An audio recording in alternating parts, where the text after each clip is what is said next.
But in the bullshit department, a businessman can't hold a candle to a clergyman. Because I got to tell you the truth, folks. I got to tell you the truth. When it comes to bullshit, big time, major league bullshit, you have to stand in awe of the all-time champion of false promises and exaggerated claims, religion. No contest. No contest. Religion easily has the greatest bullshit story ever told.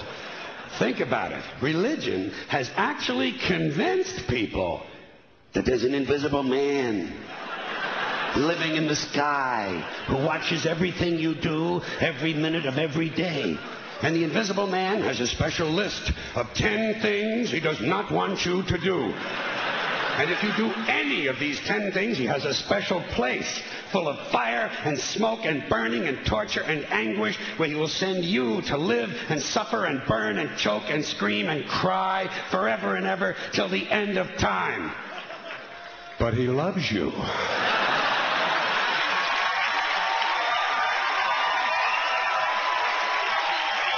He loves you.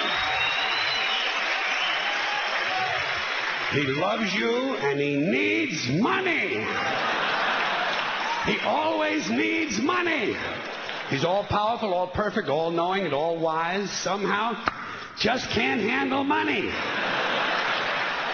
Religion takes in billions of dollars.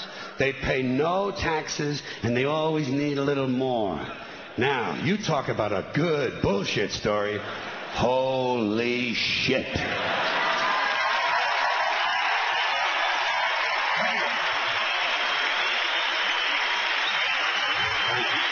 But,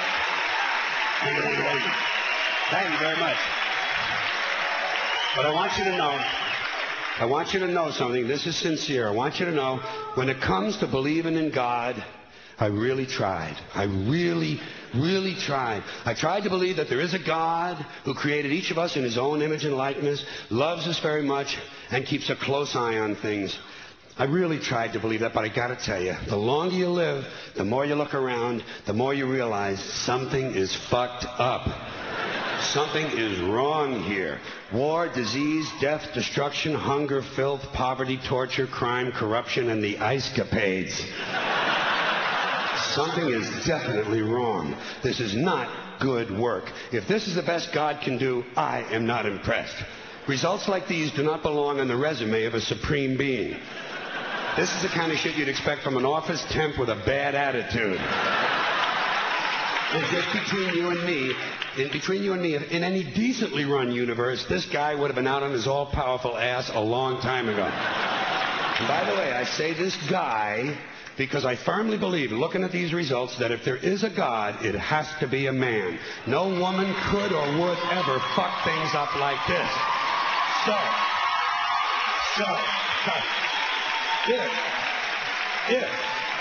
If there is a God, I think most reasonable people might agree that he's at least incompetent and maybe, just maybe, doesn't give a shit. Doesn't give a shit, which I admire in a person and which would explain a lot of these bad results. So rather than be just another mindless religious robot, mindlessly and aimlessly and blindly believing that all of this is in the hands of some spooky, incompetent father figure who doesn't give a shit, I decided to look around for something else to worship, something I could really count on. And immediately, I thought of the sun. Happened like that. Overnight, I became a sun worshiper. Well, not overnight. You can't see the sun at night. But first thing the next morning, I became a sun worshiper. Several reasons. First of all, I can see the sun. Okay? Yes. Unlike some other gods I could mention, I can actually see the sun. I'm big on that. If I can see something, I don't know, kind of helps the credibility along, you know? So every day I can see the sun as it gives me everything I need. Heat, light, food, flowers in the park, reflections on the lake, an occasional skin cancer. But hey, at least there are no crucifixions, and we're not setting people on fire simply because they don't agree with us. Sun worship is fairly simple. There's no mystery, no miracles, no pageantry. No one asks for money. There are no songs to learn. And we don't have a special building where we all gather once a week to compare clothing. And the best thing about the sun, it never tells me I'm unworthy. Doesn't tell me I'm a bad person who needs to be saved. Hasn't said an unkind word. Treats me fine. So I worship the sun. But I don't pray to the sun. Know why? I wouldn't presume on our friendship. It's not polite. I've often thought people treat God rather rudely, don't you? Asking trillions and trillions of prayers every day, asking and pleading and begging for favors. Do this, give me that, I need a new car, I want a better job. And most of this praying takes place on Sunday, his day off. It's not nice, and it's no way to treat a friend. But people do pray, and they pray for a lot of different things. You know, your sister needs an operation on her crotch. Your brother was arrested for defecating in a mall. But most of all, you'd really like to fuck that hot little redhead down at the convenience store. You know, the one with the eye patch and the club foot. Huh? Can you pray for that? I think you'd have to. And I say, fine, pray for anything you want. Pray for anything. But what about the divine plan? Remember that? The divine plan. Long time ago, God made a divine plan. Gave it a lot of thought, decided it was a good plan, put it into practice. And for billions and billions of years, the divine plan has been doing just fine. Now you come along and pray for something. Well, suppose the thing you want isn't in God's divine plan. What do you want him to do? Change his plan? Just for you? Doesn't it seem a little arrogant? It's a divine plan. What's the use of being God if every rundown schmuck with a $2 prayer book can come along and fuck up your plan? And here's something else, another problem you might have. Suppose your prayers aren't answered. What do you say? Well, it's God's will. Thy will be done. Fine, but if it's God's will and he's going to do what he wants to anyway, why the fuck bother praying in the first place? Seems like a big waste of time to me. Couldn't you just skip the praying part and go right to his will? It's all very confusing. So to get around a lot of this, I decided to worship the sun. But, as I said, I don't pray to the sun. You know who I pray to? Joe Pesci. Joe Pesci.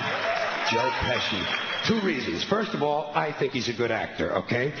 To me, that counts. Second, he looks like a guy who can get things done. Joe Pesci doesn't fuck around. Doesn't fuck around. In fact, Joe Pesci came through on a couple of things that God was having trouble with. For years, I asked God to do something about my noisy neighbor with the barking dog. Joe Pesci straightened that cocksucker out with 1 visit. It's amazing what you can accomplish with a simple baseball bat. So I've been praying to Joe for about a year now. And I noticed something. I noticed that all the prayers I used to offer to God and all the prayers I now offer to Joe Pesci are being answered at about the same 50% rate. Half the time I get what I want, half the time I don't. Same as God, 50-50. Same as the 4-leaf clover and the horseshoe, the wishing well and the rabbit's foot. Same as the mojo man. Same as the voodoo lady who tells you your fortune by squeezing the goat's testicles. It's all the same, 50-50. So just pick your superstitions, sit back, make a wish, and enjoy yourself. And for those of you who look to the Bible for moral lessons and literary qualities, I might suggest a couple of other stories for you. You might want to look at the 3 Little Pigs. That's a good one. Has a nice, happy ending. I'm sure you'll like that. Then there's Little Red Riding Hood, although it does have that X-rated part where the big bad wolf actually eats the grandmother, which I didn't care for, by the way. And finally, I've often always drawn a great deal of moral comfort from Humpty Dumpty. The part I like the best, all the king's horses and all the king's men couldn't put Humpty Dumpty back together again. That's because there is no Humpty Dumpty and there is no God. None, not one, no God, never was. In fact, I'm gonna put it this way. If there is a God, may he strike this audience dead. See, nothing happened. Nothing happened. Everybody's okay. All right? Tell you what. I'll raise the stakes a little bit. If there is a God, may he strike me dead. See? Nothing happened. Oh, wait. Got a little cramp in my leg. And my balls hurt. Plus, I'm blind. I'm blind. Oh, now I'm okay again. Must have been Joe Pesci, huh? God bless Joe Pesci. Thank you all very much. Joe bless you. Thank you very much. I appreciate it.